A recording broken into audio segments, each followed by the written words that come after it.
Ontem, do lado da minha casa tem um terreno e o proprietário desse terreno vai começar a construir. Eu comecei a ver uma movimentação. Ô filho, zera aí o cronômetro para me ajudar. E ele foi lá em casa, bateu lá e aí nós ficamos conversando, tanto eu como o vizinho do lado. Nos apresentamos e ficamos falando sobre as nossas casas ali, construção. E eu descobri ontem, conversando com um dos vizinhos, que aonde eu moro é um grande aterro. E por ser um aterro, não é terra original, mas é terra colocada, se você não fizer construir uma boa base, o aterro ele não tem muita firmeza. Então, num ambiente onde uma casa é construída em aterro, o terreno tem muita instabilidade. Então, nós estávamos falando justamente que era importante que a fundação da casa dele fosse boa. E eu e o vizinho estávamos ali conversando com ele, porque a nossa casa foi afetada por isso. Inclusive, tem uma rachadura na minha casa, pequena, na do vizinho também. E que há uns 2 anos atrás, 1 ano e meio, 2 anos atrás, houve uma obra no nosso bairro, um recapeamento, e a movimentação das máquinas pesadas fez com que houvesse uma movimentação, uma instabilidade, e rachou muita casa ali. Porque o terreno, ele é inconsistente. Então nós estávamos falando sobre isso, que era importante ele fazer uma fundação, um estudo sobre o local, para que ele pudesse entender que tipo de fundação ele pudesse colocar, para que quando houvesse instabilidade no terreno, a casa dele não sofreria dano. Nesses últimos tempos, nós estamos pregando um tema de mensagem, e o tema principal desse mês é uma igreja forte para tempos difíceis. E no decorrer desse período, nós estamos falando sobre fundamentos. E eu estou usando esse exemplo do meu vizinho para dizer como é importante mais do que nunca. E como isso cada dia mais vai ser exigido de nós sobre os fundamentos da nossa fé. A Bíblia fala que casa que é colocada sobre a rocha, quando vem o vento, a chuva, a tempestade, ela continua firme, mas casa que é edificada na areia, ou seja, um terreno instável, quando vem o vento e a chuva, ela desaba. E infelizmente, nós precisamos entender que o mundo é instável. O mundo que vivemos hoje é um mundo de muita instabilidade. Nós não conseguimos ter perspectivas boas em relação a tudo que acontece ao nosso redor. O governo é instável, a economia é instável, a saúde pública é instável, as famílias, infelizmente, são instáveis. Então perceba que nós estamos buscando edificar a nossa casa, a igreja, mas se nós não tivermos clareza, e foi isso que o meu outro vizinho, que entende um pouco mais de obra, falou. Ele falou: olha, eu recomendo que você busque um profissional para fazer um estudo de terreno, para você entender de fato qual é o tamanho da estrutura que você precisa colocar como fundação, para sustentar tudo isso, para que quando houver essa instabilidade, a sua casa não tenha problema. Então, hoje mais do que nunca, se nós desejamos ser uma família forte para tempos difíceis, um casamento forte para tempos difíceis, uma igreja forte para tempos difíceis, ou um cristão forte para tempos difíceis, nós precisamos mais do que nunca estar atento aos fundamentos que nos sustentam. Porque aqui é fato que há uma instabilidade geral, é realidade. Mas que aqueles que têm os fundamentos corretos, mesmo que haja instabilidade, eles continuam firmes no Senhor. Quem está entendendo, diga amém. Então nesses dias nós estamos expondo fundamentos. Se você não ouviu, ouça as mensagens anteriores por meio do YouTube. E hoje eu quero expor alguns fundamentos como igreja, que para nós, nós consideramos os nossos valores. Aquilo que nos norteia, aquilo que nós estamos plantados, aquilo que nós defendemos como valor para nós. Mas quando nós falamos de igreja, não entenda a igreja como um espaço físico apenas que você vai, ou que você está nesse momento. Mas a sua casa, a sua família, o seu casamento, também é igreja. A Bíblia diz que onde mais de 2 ou 3 estiverem reunidos, ali eu estarei. Então, nós precisamos entender que aonde nós estamos reunidos, com um grupo de pessoas que creem no mesmo Deus, ali se torna igreja. A gente até brinca que às vezes termina o culto e nós vamos no mercado e a gente encontra um monte de irmão no mercado e a gente fica conversando e alguém sempre solta essa: eita, que virou igreja, vamos fazer uma célula. Nós fomos no cinema como igreja, fomos assistir um filme, chegou lá, virou igreja, porque todos os irmãos, porque é hábito nosso. É importante nós entendermos isso. Então esses valores aqui apresentados, eles servem para a nossa igreja local, mas eles servem para você como pessoa, como um indivíduo, como família, para o seu casamento, para a sua casa. E o primeiro fundamento que nós temos como valor absoluto para nós, é que nós temos um valor de que uma igreja forte para tempos difíceis, é uma igreja que valoriza a intimidade com Deus. Se nós olharmos para as Escrituras, você precisa entender que tudo tem a ver com intimidade, com a presença de Deus. Que Deus sempre quis se relacionar com o homem, e que Deus nunca quis exigir algo do homem, a não ser um relacionamento. Por isso que nós não nos consideramos como uma religião. O cristianismo não pode ser classificado nesse aspecto como uma religião. Porque toda religião, seja qual for, ela nada mais é do que um sistema de dogmas, que se você executar esse sistema, você pode em alguma medida ser salvo ou se relacionar com o objeto de sua salvação. Então a religião A ensina que você precisa caminhar desse jeito, fazer isso, fazer aquilo outro, para você tentar se relacionar a Deus. Toda religião é a tentativa humana do homem chegar a Deus. Por isso a palavra religião, que vem de religar. Mas toda e qualquer tentativa do homem de se chegar a Deus será e sempre será uma tentativa frustrada, porque homem algum por si só, por mérito próprio, pode chegar a Deus. Por isso que cristianismo não é um sistema de dogmas, de regras aonde impõe ao homem a tentativa dele chegar a Deus, mas cristianismo na sua essência é um Deus que se transformou em homem e virou o homem para salvar o homem.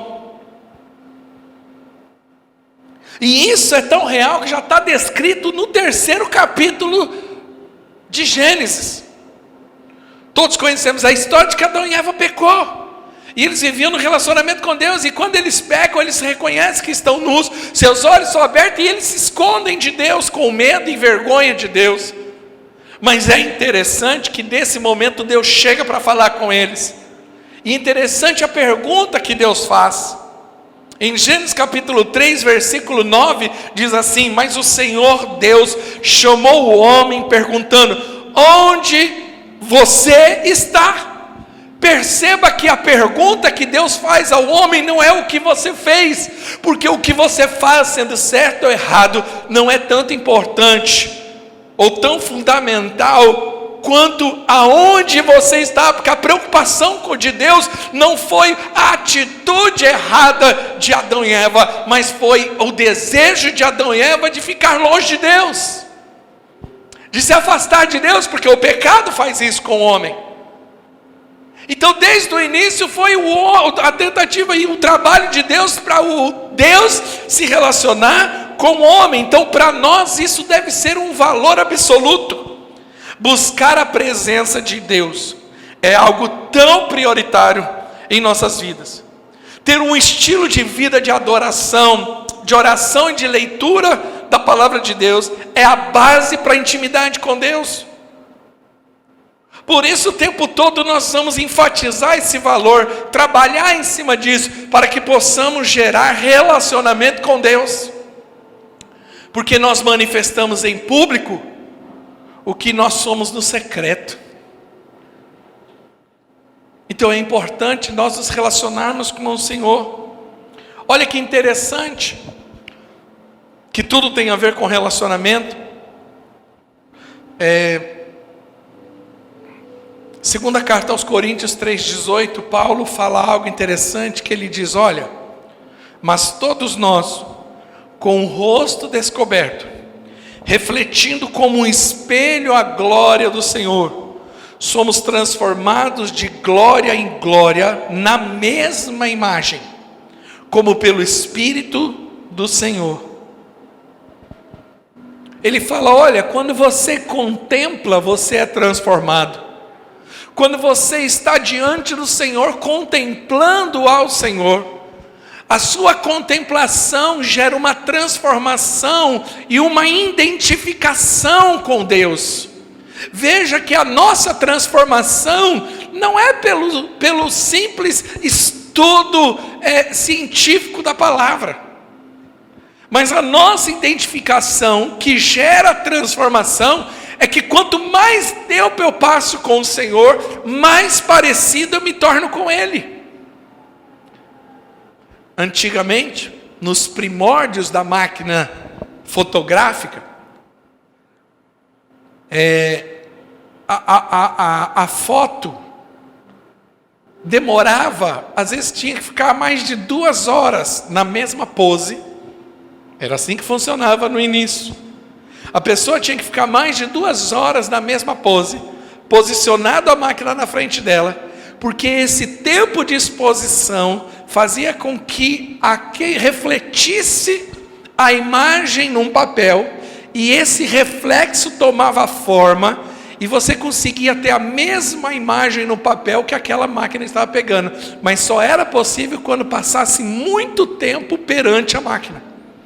Agora a tecnologia mudou bastante. Mas esse mesmo princípio é o princípio que Paulo diz assim: como refletido como um espelho, eu contemplo ao Senhor. Quando eu estou no secreto me relacionando com o Senhor e me relacionando com a sua palavra, eu me torno parecido com Ele. Veja que em nenhum momento na Bíblia exige que você seja transformado ou se torne parecido, com a condição de que você cumprir um dogma, mas que você se relacione com o Pai.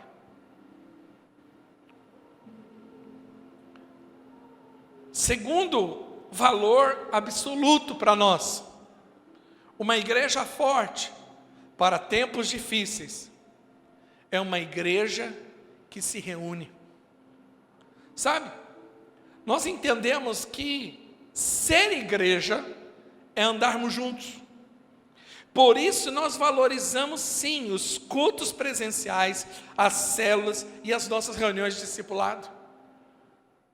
Por quê? Porque você não consegue ser igreja e nem manifestar a glória de Deus no individual.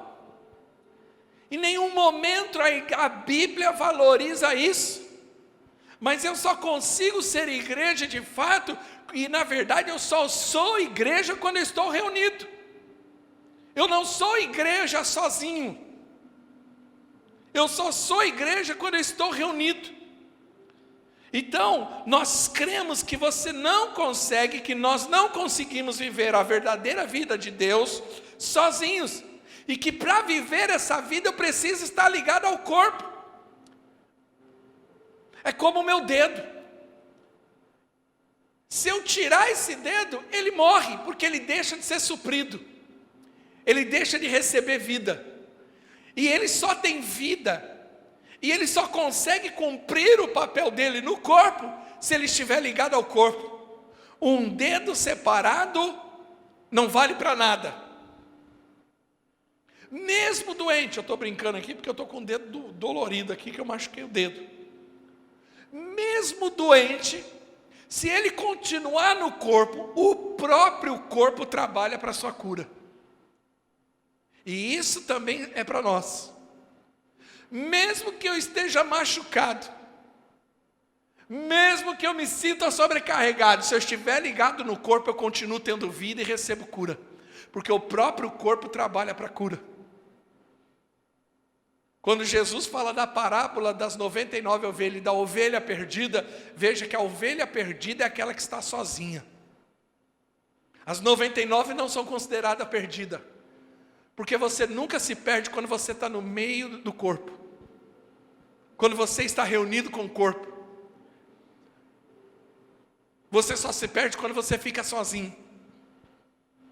Então nós precisamos entender que isso é um valor absoluto. Nós não andamos sozinhos, nós valorizamos a comunhão, nós valorizamos o estar junto, e isso serve não só para o ambiente de igreja, mas também serve para o ambiente de família, para o casamento.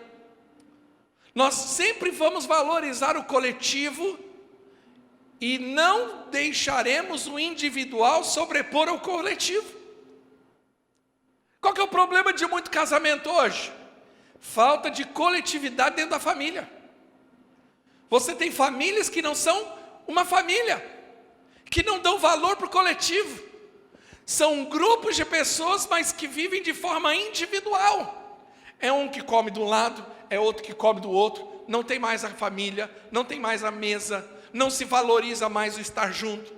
É um no celular, o outro na televisão, o outro no celular. Às vezes do mesmo ambiente, desconectado, conectado com o mundo, mas desconectado entre uns e os outros. Pais que não têm mais conexão com os filhos, filhos que não têm mais conexão com o pai, maridos que não se conectam mais à esposa, esposas que não conseguem se comunicar ou se conectar ao marido.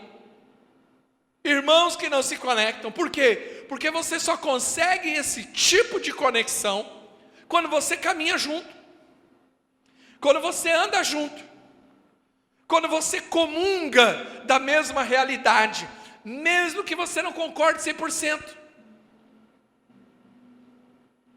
Por quê? Porque se nós queremos viver a vida de Deus, nós precisamos entender que mesmo que nós somos indivíduos, nós não vivemos de forma individual. E que para nós o coletivo vai ser sempre fundamental.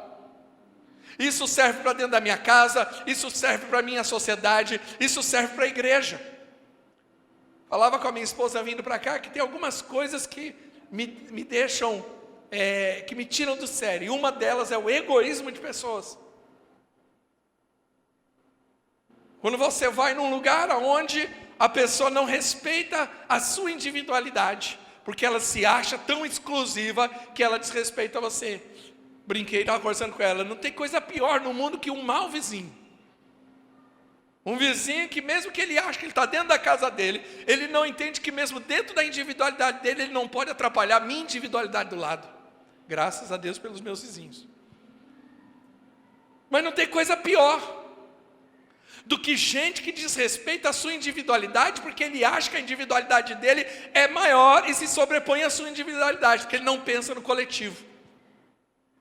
E cada dia mais nós caminhamos por isso, porque a nossa sociedade cada dia mais é muito mais individualista e menos que pensa no coletivo. Por isso que para nós isso é um valor absoluto. É uma igreja forte, é uma igreja que se reúne, uma família que valoriza a coletividade. Quem está entendendo, diga amém. E acreditamos, agora como igreja local, que nos reunirmos como célula é a melhor maneira de viver a comunhão e a edificação pessoal. Por isso que para nós a reunião da célula, a reunião do discipulado, o culto é importante. Por mais que você possa assistir pela internet, por mais que você possa ser edificado pela internet, você nunca pode substituir isso como a presença do ambiente de igreja. Terceiro, se nós queremos ser uma igreja forte, uma família forte, ou indivíduos fortes, crentes fortes, para tempos difíceis, nós precisamos ser um povo ou uma igreja bíblica.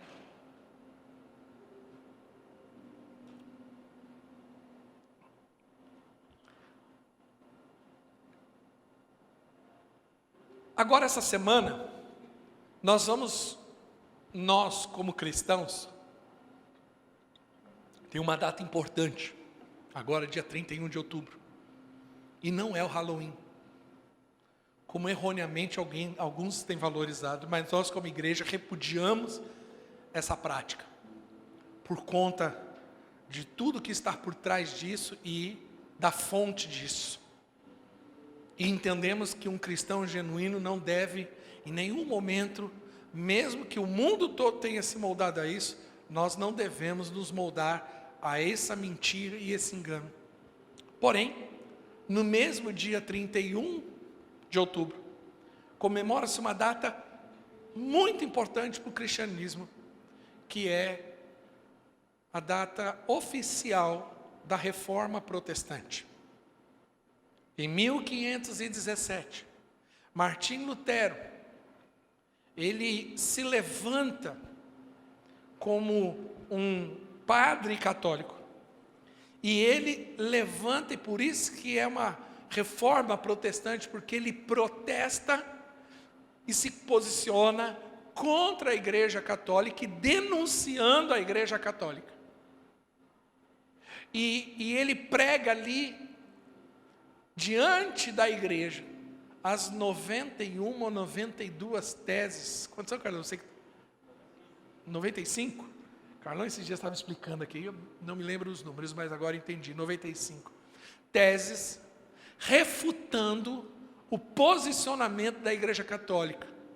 E principalmente, a salvação pela graça, mediante a fé, citando Efésios capítulo 2, 8, que a salvação é pela graça mediante a fé e não vem por obras, mas é um dom de Deus, ou seja, ninguém precisa merecer, pagar, comprar a salvação, porque ela é de graça, e isso não pode ser alcançado pelo homem, se não for uma provisão divina.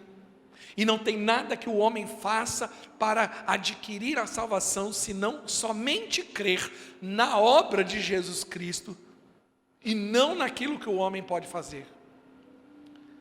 E a partir desse movimento chamado Reforma Protestante, a igreja, há uma ruptura na igreja, e esse outro grupo que agora, historicamente chamado de protestantes, mas é aí que nasce, de uma forma histórica, a igreja evangélica que nós vivemos hoje.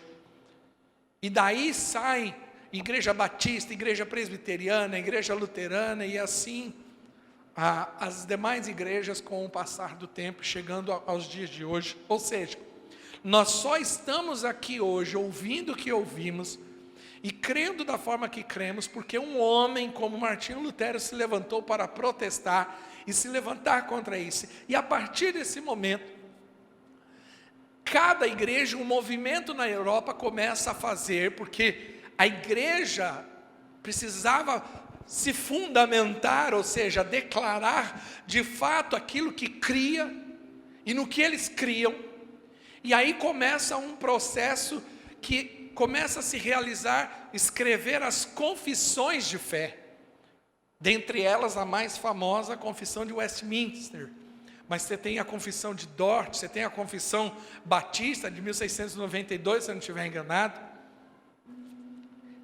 E dentre todas essas confissões de fé, e eu oriento que você possa pesquisar, estudar um pouco sobre isso, todas, de uma forma unânime, colocam a seguinte condição: que as Sagradas Escrituras, e é esse o posicionamento delas em relação às Escrituras, a Bíblia, que as Sagradas Escrituras são a única, suficiente, correta e infalível regra de todo conhecimento e fé e obediência para a salvação do homem.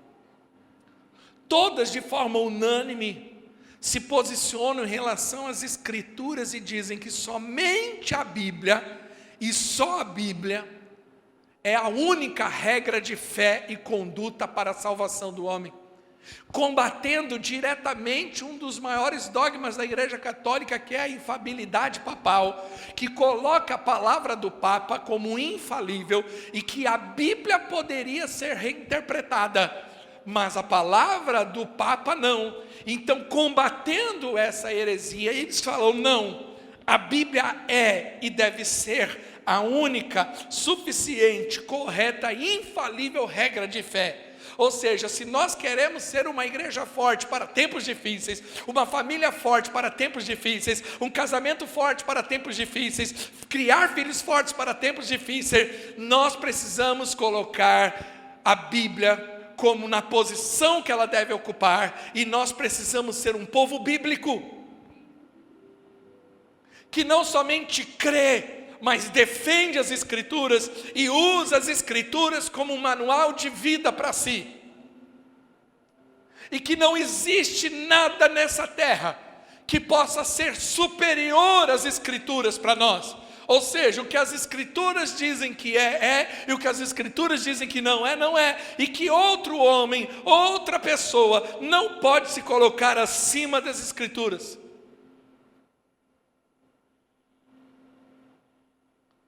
E que nós temos a responsabilidade de ensinar essa palavra, como Jesus falou: ide, pregai, ensinai em meu nome. A Bíblia, ela é um livro escrito por homens. Então, se ela é escrita por homens, ela pode ter falhas. Há umas semanas atrás, o Carlão falou sobre isso, e eu repito. 2 Timóteo 3,16 diz: toda Escritura, toda a Escritura é inspirada por Deus e útil. Ela é inspirada por quem? Por Deus. Escrita por homens, mas inspirada por Deus. E útil para o ensino, para a repreensão, para a correção e para a instrução na justiça. E todos aqueles que levantaram-se na história atual da igreja, nos últimos 2000 anos, tentando refutar ou desqualificar as Escrituras, não conseguiu.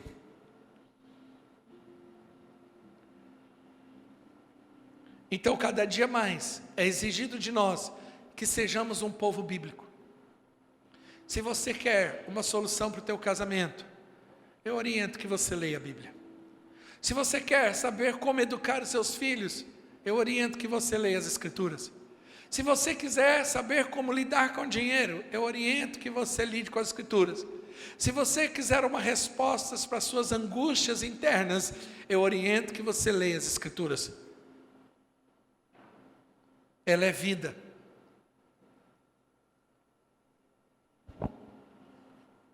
Quarto, se nós queremos ser uma igreja forte para tempos difíceis, nós precisamos ser uma igreja cristocêntrica. O que é isso, pastor? Uma igreja cristocêntrica é uma igreja que tem como Cristo como centro da sua fé.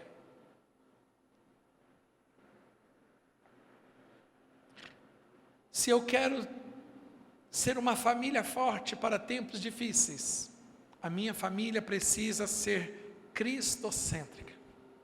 O meu casamento precisa ser cristocêntrico.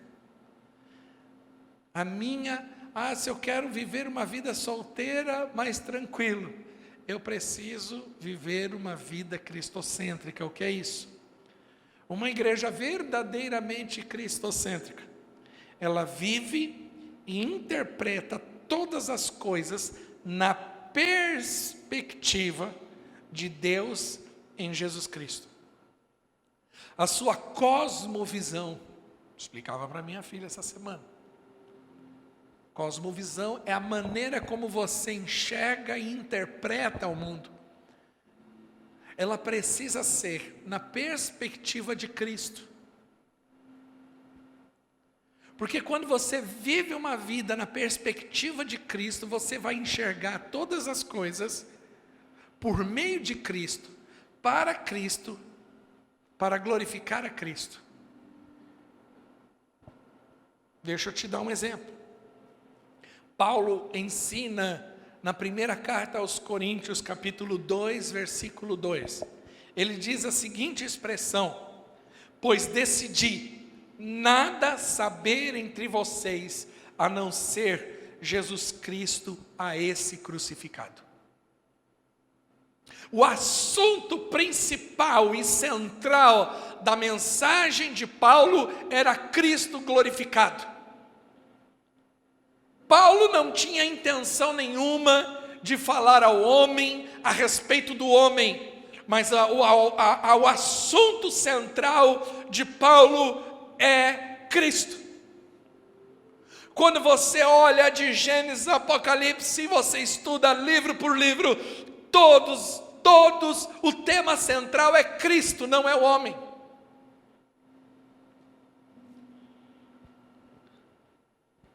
Qual é o problema que nós vivemos hoje? Nós vivemos num ambiente de sociedade encharcada por uma mentalidade humanista. E essa ideia do humanismo é colocar o homem no centro como a pessoa importante na história. O humanismo faz isso. Então é uma sociedade totalmente voltada para o homem, para o benefício do homem, exaltando ao homem. E o homem é o centro da história. Eu posso dizer que também isso é o antropocentrismo. Eu estou usando algumas expressões, mas é para os irmãos já aprender a se familiarizar por isso. Mas eu vou codificar isso. Quando você olha na história, toda a sociedade, principalmente a judaica, eram sociedades primitivas, voltadas para o Senhor. Essa ideia de humanismo, ela não é velha. Ela veio pós Revolução Industrial e ali paralelo com a Reforma Protestante. E a ideia era que tirasse Deus da história e uma sociedade voltada para Deus e influenciada por Deus e passasse a ser uma sociedade esquecida de Deus e voltada para o homem. E toda vez que uma sociedade fez isso em sua história, ela entrou em decadência. Sociedade grega, sociedade romana, e a sociedade atual está em decadência. Porque toda sociedade que se volta para o homem, ela se volta também para o prazer do homem, e é uma sociedade que se perde em si e se torna uma sociedade moralmente corrupta, que se perde e entra em decadência. O problema é que essa mentalidade não está lá fora. O problema é que essa mentalidade está entrando dentro das igrejas. E é isso que tem sido o problema da igreja atual. Igrejas que estão completamente influenciadas por uma ideia humanista. E que são igrejas que se dizem do Senhor, mas vivem em função do homem para agradar o homem. Essa mensagem coaching que nós vemos nos dias de hoje é uma mensagem completamente influenciada pelo humanismo, porque é uma mensagem que coloca o homem como centro de toda circunstância. É a mensagem que diz que você é maravilhoso, que você é especial. É a mensagem que quer amaciar o ego das pessoas e massageá-lo. É uma mensagem que diz que Jesus morreu por você e que você é a pessoa mais importante do universo. É mentirosa, é antibíblica e é enganosa esse tipo de mensagem, porque ela não é bíblica. São igrejas que estão tão influenciadas por esse humanismo, que ao entrar na igreja, o único propósito da igreja é agradar o homem. Daqui a pouco vai estar até colocando massagem, cadeira de massagem para falar, vem aqui, fica bem, se sinta feliz nesse ambiente. É a mensagem que produz um homem que quer vir para a igreja para ser agradado e para consumir um produto. E isso é um erro, porque ao vir para o culto, você não vem para receber. Todo aquele que diz, eu estou indo para o culto porque hoje eu vou receber, ele está errado, porque você não vem no culto para receber, você vem aqui para dar. Toda vez que o homem entrava no tabernáculo, ele ia para ofertar, ele ia para sacrificar, ele ia com bezerro, ele ia com cordeiro, entregava o cordeiro e voltava com a mão vazia. Mas hoje as pessoas estão querendo entrar com a mão vazia e sair carregado de cordeiro. É o tipo de gente que quando vem para a igreja, a relação dela com Deus é uma relação de ego. Ai, eu me senti tão bem.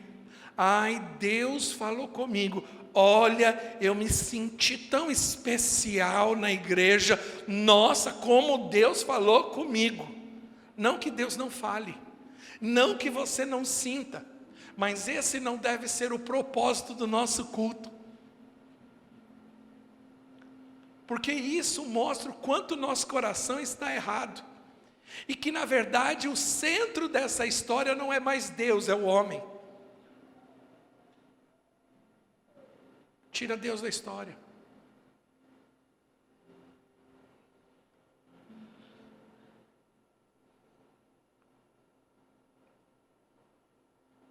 Uma igreja saudável é uma igreja que te leva a ter um relacionamento pessoal com Deus e com as Escrituras Sagradas. Há igrejas hoje que elas ao entrar, elas tratam bem a pessoa. E quando ela está aqui dentro, a pessoa passa a adorar o homem. Porque são igrejas que normalmente o pastor é o superstar. O pastor é a pessoa, é o semideus. E que toda a estrutura da igreja, ela é voltada para exaltar um homem e para agradar pessoas. Não confronta o pecado, não prega o evangelho, não ensina a verdade de Deus, apenas massageia egos. Esse cristianismo não é real. Porque Cristo não é o centro da circunstância. Ele é apenas uma desculpa para se tornar um grande negócio. Vou te provar. Colossenses, capítulo 1, versículo 15.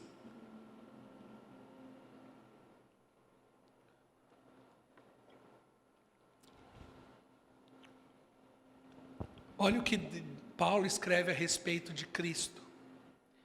Ele é a imagem do Deus invisível, o primogênito sobre toda a criação, pois nele foram criadas todas as coisas no céu, na terra e as visíveis e invisíveis, sejam tronos ou soberanias, poderes e autoridades, todas as coisas foram criadas por ele e para ele.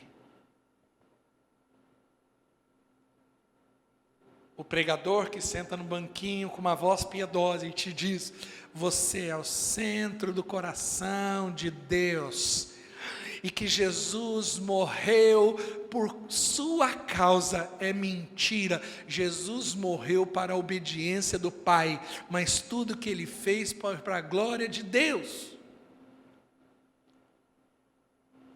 Você sabe que os cientistas, na sua grande maioria, defendem que a teoria do Big Bang, e que a maioria deles defende que há 13, quase 14 bilhões de anos atrás, uma molécula menor que a cabeça de um alfinete explodiu, e que a partir dessa explosão, o universo foi criado, a matéria foi criada, e que depois, nós estamos aí há 14 bilhões de anos depois, as coisas vão sendo criadas e o universo ainda está em expansão. Só que ninguém consegue explicar o que havia antes disso. Eu costumo interpretar o seguinte: ótimo, o universo houve uma explosão, a pergunta é: quem acendeu o fósforo? Estou aqui contextualizando, mas a Bíblia nos dá essa resposta. Foi Cristo. Vamos voltar ao texto, versículo 15. Ele é a imagem do Deus invisível, o primogênito de toda a criação, pois nele foram criados todas as coisas. Sabe por que aquele átomo explodiu e virou tudo que virou? Por causa de Jesus. Pois nele foram criadas todas as coisas, nos céus e na terra, visíveis e invisíveis, sejam tronos ou soberanias, poderes e autoridades, todas as coisas foram criadas por ele e para ele. Ele é antes de todas as coisas. Aleluia, e nele tudo subsiste. Ele é o cabeça do corpo, que é a igreja, o princípio e o primogênito dentre os mortos, para que em tudo tenha supremacia, pois foi do agrado de Deus que nele habitasse toda a plenitude, e por meio dele reconciliasse consigo todas as coisas, tanto os que estão no céu e na terra, tanto as que estão na terra como nos céus, e estabeleceu a paz pelo seu sangue derramado na cruz. Não que o homem não tenha um momento ou a sua parte importante nessa história, mas deixa eu te falar uma coisa, e quero te decepcionar hoje: você não é o centro dessa história. Nós estávamos mortos em nossos pecados. Se não fosse a graça de Deus nos alcançar, nós continuaríamos mortos, destinados a um fim sem Deus. E só é possível essa graça manifesta porque Cristo morreu na cruz do Calvário por mim, por você. Como não viver uma vida voltada para Jesus? Eu tenho feito um trabalho de capelania dentro de uma empresa chamada Forte Leve. É uma das maiores empresas de caixa d'água do nosso país. Uma empresa que tem, se eu não estiver enganado, 10 unidades distribuídas nessa nação, que produz não só caixa d'água, mas um monte de coisa para esse tipo de mercado. E é uma empresa declaradamente cristã. Tenho feito um trabalho interno lá, e ela acredita que a saúde mental e espiritual dos seus funcionários é fundamental para ela. É uma empresa que, por meio dos seus proprietários, faz um trabalho de missão no interior do Nordeste brasileiro, e uma parte dos seus ganhos é investido em projetos desse nível. E eu, por estar lá dentro agora fazendo e exercendo esse trabalho, eu tive acesso à declaração de missão e visão da empresa. E eu quero compartilhar aqui com os irmãos. Nossa missão, declaradamente, está aqui no site oficial da empresa, para todo mundo ver. Nossa missão é ser uma referência, nossa visão é ser reconhecida como uma empresa cristã que honra a Deus e é líder em reservatórios de água. Colocamos Deus em primeiro lugar e dedicamos tempo semanal de cultos dentro da empresa. Uma empresa gigantesca, que não tem medo de se posicionar, de declarar a sua fé e se posicionar em fé. Por que você tem medo de fazer isso dentro da sua casa? Dentro da escola. Semana passada a escola da minha filha disse, olha, vai ter a festa do Halloween. E quem não vier vai perder ponto. E se você quer manter o seu ponto, ou você vem para a festa, ou você vai fazer um trabalho individual, que é mais difícil. A minha filha falou, vou fazer um trabalho individual, mas eu não participo disso. Nós estamos aqui para honrar a Deus, glorificar a Deus e exaltar o seu nome, a nossa família. Eu falei aqui da Reforma Protestante, e dos frutos da Reforma Protestante foi um grupo na Europa chamado os puritanos.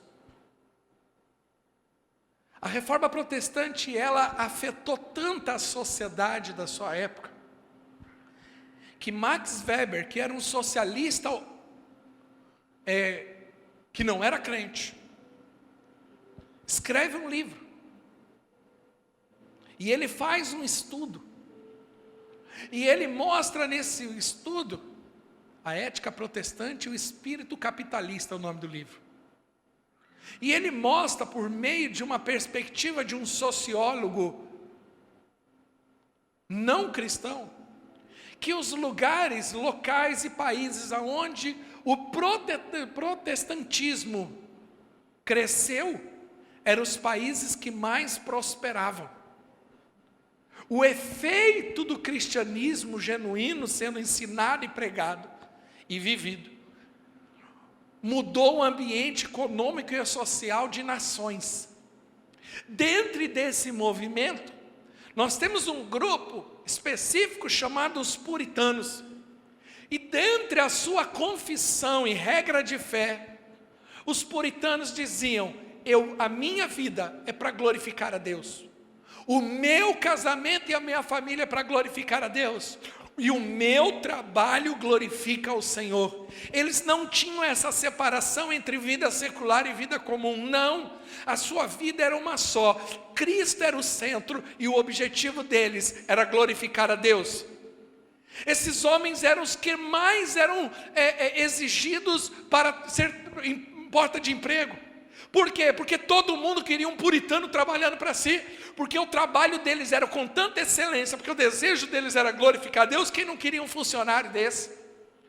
Quando eles se tornavam empresários, eles eram os melhores empresários. Por quê? Porque o trabalho deles, o produto dele era para glorificar a Deus. E foi esse grupo que, fugindo de uma perseguição na Europa, migra para as Américas e vai lá para os Estados Unidos. E os Estados Unidos é fundado por meio desse grupo e pela influência desse grupo. Por que os Estados Unidos se transformam numa potência econômica mundial séculos depois? Por influência direta desse grupo que colocou como propósito principal de suas vidas, tudo que eles fizessem seria para glorificar a Deus. E isso é viver uma vida cristocêntrica. É quando eu vivo uma vida para exaltar e glorificar o Senhor. Eu não tenho uma separação, eu não preciso apenas estar num culto na igreja, mas o meu trabalho, a minha profissão, a minha família, os meus estudos, tudo que eu faço glorifica ao Senhor. Quem está entendendo, diga amém. Viva uma vida centrada em Cristo. Se você for um professor, seja um professor que glorifique ao Senhor. Se você for um advogado, seja um advogado que glorifique ao Senhor. Se você for uma dona de casa, seja uma dona de casa que glorifique ao Senhor. Se você for um atendente, seja um atendente que glorifique ao Senhor. Se você for um pedreiro, seja um pedreiro que glorifique ao Senhor. Não espere chegar no culto domingo para dar glória ao Senhor. Dê glória ao Senhor de segunda a segunda por meio daquilo que você faz, por meio da sua vida. Que as suas realizações glorifiquem ao Senhor.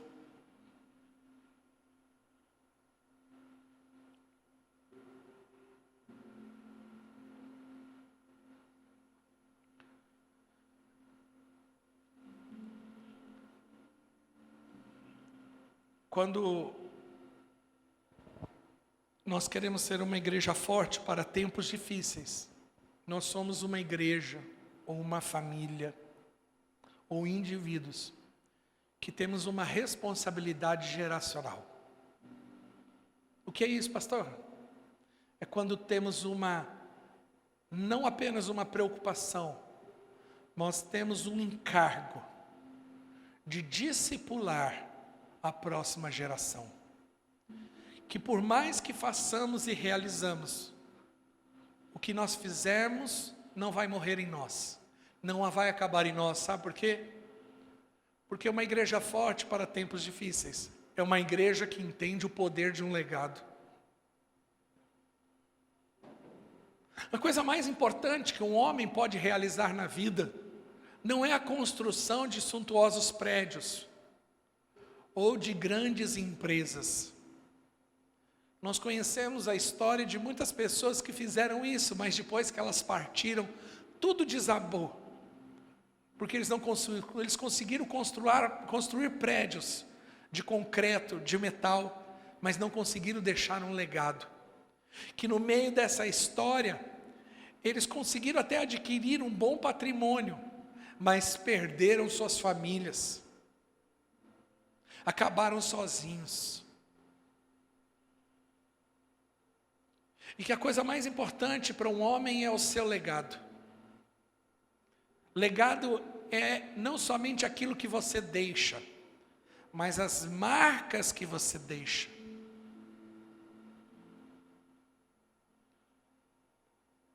Nós não temos poder sobre a nossa vida. Eu posso estar vivo hoje, posso estar vivo daqui 15, 30 anos, mas pode ser que amanhã eu não esteja mais, por algum motivo. A questão é a seguinte: se hoje, por algum motivo, eu morrer, aquilo que eu fiz até hoje continua?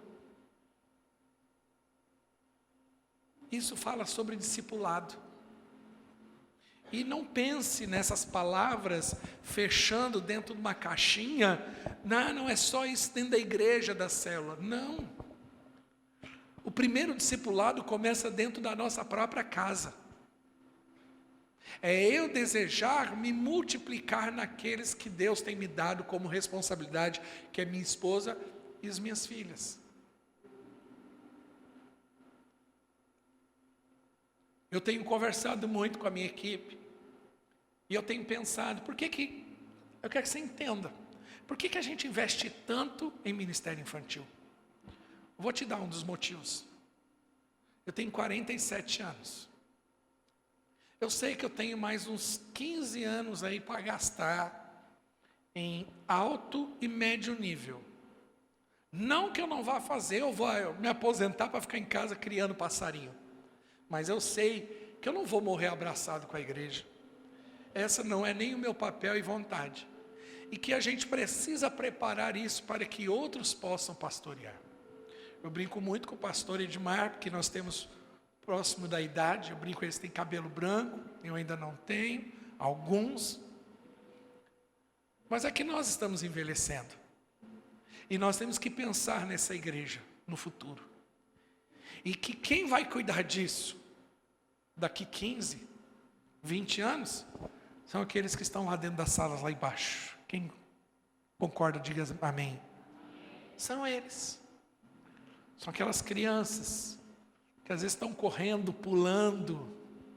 E que alguns falam, meu Deus! Então está cheio de profeta ali no meio. Está cheio de pastor e pastora ali no meio. Que amanhã ou depois vão ser levantados para dar continuidade a essa obra. Isso é legado. É quando você entende a preocupação na próxima geração, com aquilo que eu vou deixar. Eu não sou insubstituível, não tenho essa consciência e nem essa pretensão. Porém, eu tenho uma consciência que eu sou essencial. Eu tenho uma consciência que se eu vier faltar amanhã, eu sei que a minha esposa, minhas filhas estão encaminhadas. Eu sei que se por algum motivo algo acontecer comigo, mas ela vai continuar. Porque um legado está sendo estabelecido. Grava aí, vai que acontece alguma coisa, o pastor falou. Graças a Deus ninguém falou amém. Aleluia. Sabe, o discipulado ele deve ser algo direcionado e intencional. Vou fazer uma pergunta para você que é pai. Você educa os seus filhos ou você discipula os seus filhos? Educar não é algo fácil, mas é muito mais fácil do que discipular. Educar, outro pode fazer isso no seu lugar. Educar no que diz respeito ao conhecimento, o Estado, uma escola, uma boa escola pode fazer isso.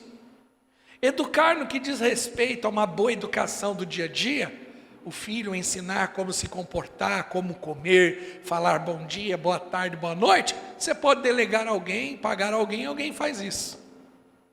Mas discipular, essa é a responsabilidade maior de um pai.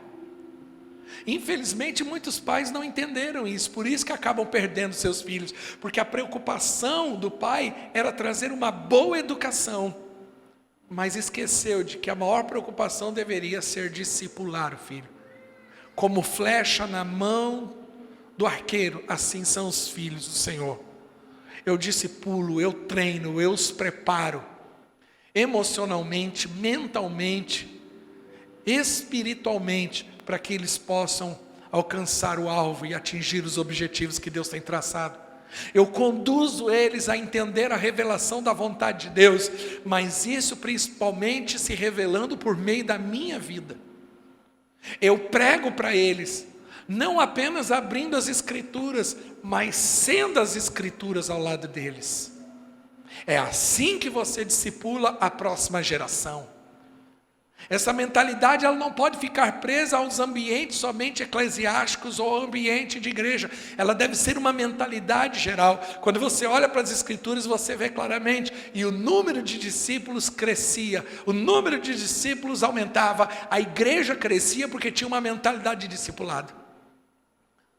Você precisa entender que Deus chamou para fazer discípulos. E que nós não podemos, por mais talentosos que nós somos, ou sejamos, ou achamos que somos, nós não podemos deixar isso morrer em nós. Lá em Israel, o Mar Morto é um mar que é sem vida, literalmente, porque ele recebe a água que sai do mar da Galileia, que atravessa Israel pelo Rio Jordão e desemboca toda essa água no Mar Morto. Só que o Mar Morto ele só recebe a água e não passa água para ninguém. E isso é um exemplo da nossa vida. Se eu viver uma vida e aquilo que Deus me deu como talento e dom morrer em mim, não serviu para nada.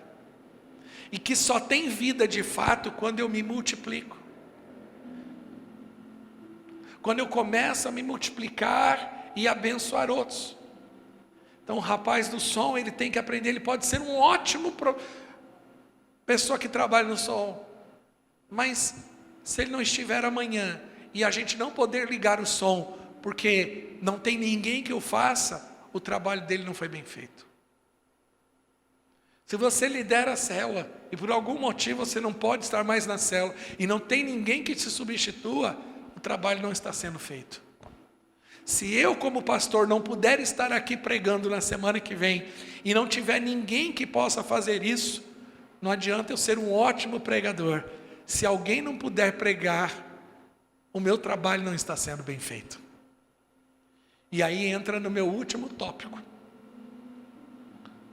Uma igreja forte, uma família forte, para tempos difíceis, é uma família, é uma igreja que serve. 1 Pedro capítulo 4, versículo 10, diz assim: cada um exerça o dom que recebeu para servir a quem?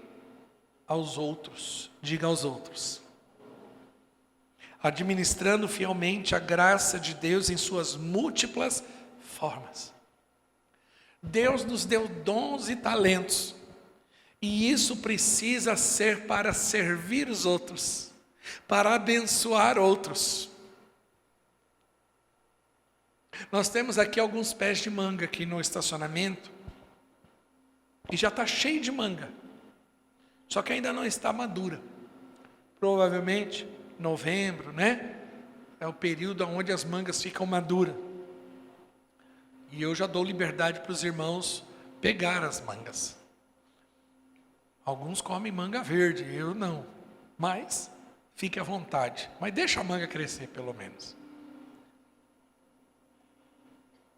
Mas deixa eu te falar uma coisa interessante sobre uma árvore frutífera. Ela pode estar cheia de manga. Lindas e suculentas mangas.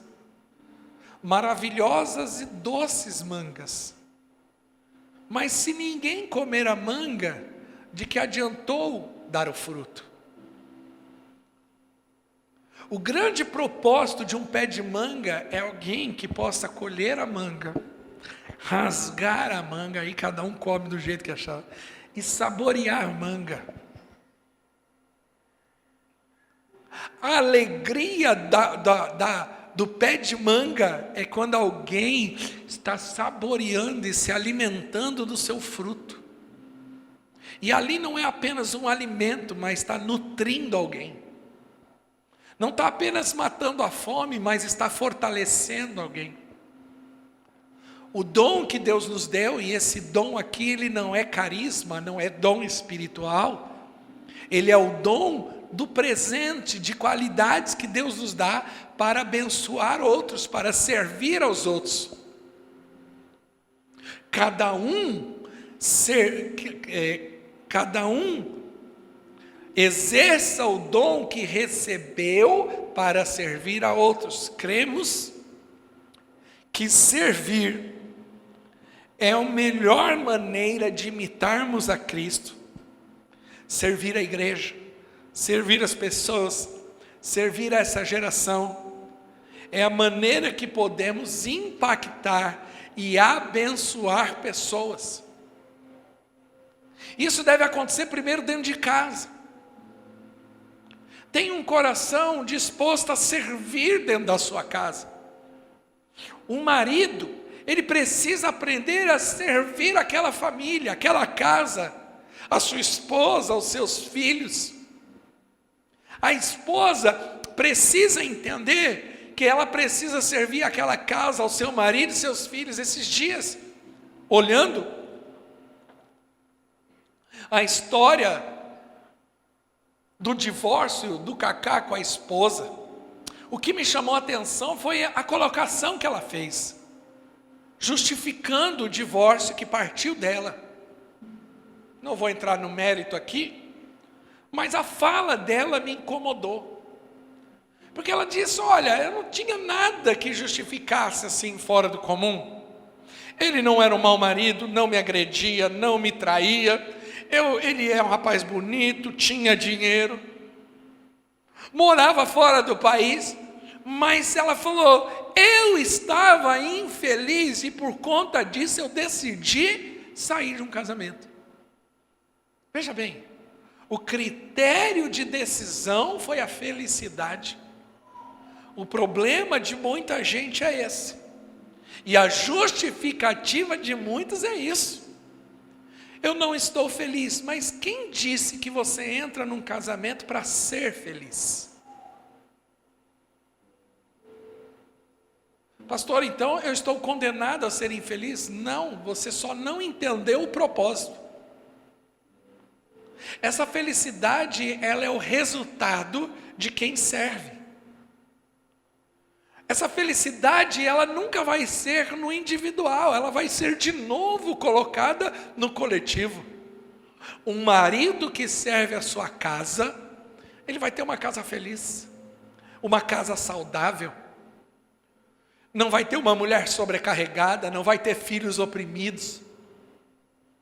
Uma mulher que serve a sua casa, ela passa a ser uma mulher feliz, porque ela não vai ter também uma família que está perdida, sem direção, ou com falta ali da mulher, do papel dela, dos filhos. Seus filhos vão ser felizes porque vai ter tanto o pai ou a mãe, ou os dois, ou quem seja, trazendo uma identidade para os filhos.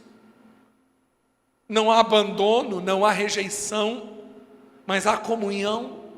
E nessa comunhão, há manifestação do amor e, em consequência disso, vem a alegria.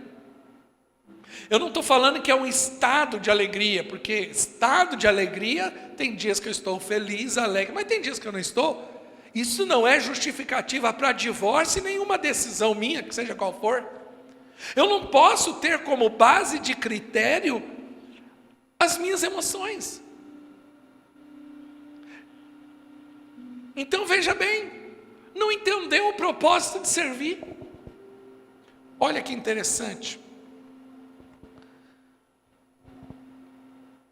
Jesus diz assim: quem quiser ser o maior, que seja o menor. Quem quiser fazer a diferença, que sirva. Mas olha o que Paulo escreve ali ao livro de Efésios, a carta aos Efésios, capítulo 4, versículo 7.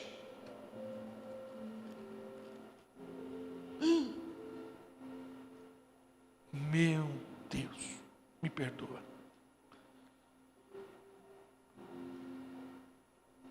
O louvor pode subir, por favor. Capítulo 4 de Efésios, versículo 7. E cada um de nós, e a cada um de nós foi concedida a graça, conforme a medida repartida por Cristo, ou seja, Cristo repartiu algo com os homens. Por isso é que foi dito, quando ele subiu em triunfo às alturas e levou cativos muitos prisioneiros e deu dons a quem? Aos homens. Ele não deu dons aos apóstolos, aos evangélicos, aos cristãos. Ele está dizendo que ele deu dons aos homens, e tudo aquilo que nós recebemos como dom, nós vamos prestar conta diante de Deus, com aquilo que você fez diante de Deus. Esse dom, mais uma vez, ele não é carisma no sentido de dons espirituais, mas esse dom é a capacidade que Deus deu a cada um e Ele distribui. Todos nós temos talentos diante de Deus, e nós daremos conta o que nós fazemos com isso, seja cristão ou não cristão. E tudo aquilo que nós recebemos de Deus como dons, é na verdade o original, que é a ideia principal do nosso grupo de jovens aqui, o The Gift, é um presente, mas no sentido de seja um presente para o outro. Quando você serve alguém, você se torna um presente para o outro. Quando você serve alguém, na verdade, você se torna essencial. Seja essencial.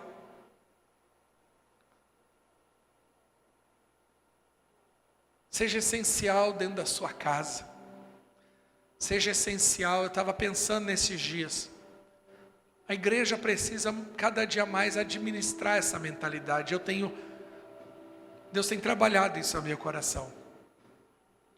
O nosso papel como igreja para essa sociedade é: nós precisamos manifestar e servir a sociedade. Eu tenho dito isso. Eu não vou atrás de prefeito ou político para pedir alguma coisa. Nunca fiz e não faço isso. Principalmente de ordem pessoal. Mas eu sempre estou à disposição para servir a cidade. Eu acho que como igreja nós precisamos servir a nossa cidade. Não é só servir dentro do prédio, mas é servir em alguma medida. Nós vamos ter agora nesses dias o Adora Itatiba, dia 2 agora, eu vou falar sobre isso. Ele não é um evento de uma igreja exclusivo, e mesmo que fosse não haveria problema, mas há 2 dias atrás eu liguei para o responsável, e eu falei para ele: meu amigo, o que eu posso fazer para servir você nesse trabalho? Essa foi a minha pergunta. Falei, o que a comunidade Teleios pode fazer para servir você no seu evento? Eu poderia ficar quieto, não me envolver, ou eu poderia ir lá e só desfrutar. Mas eu falei, não, nós precisamos servir a eles. Eu tenho dito isso para muitas pessoas, até para outros pastores da cidade. Eu queria servir vocês.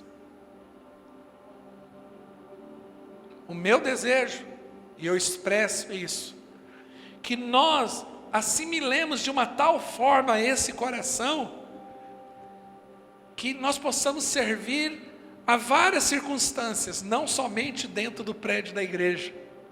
Ontem mesmo eu conversava com um pastor, e eu entrei em contato com ele, porque eu descobri que ele tem um trabalho no Piauí.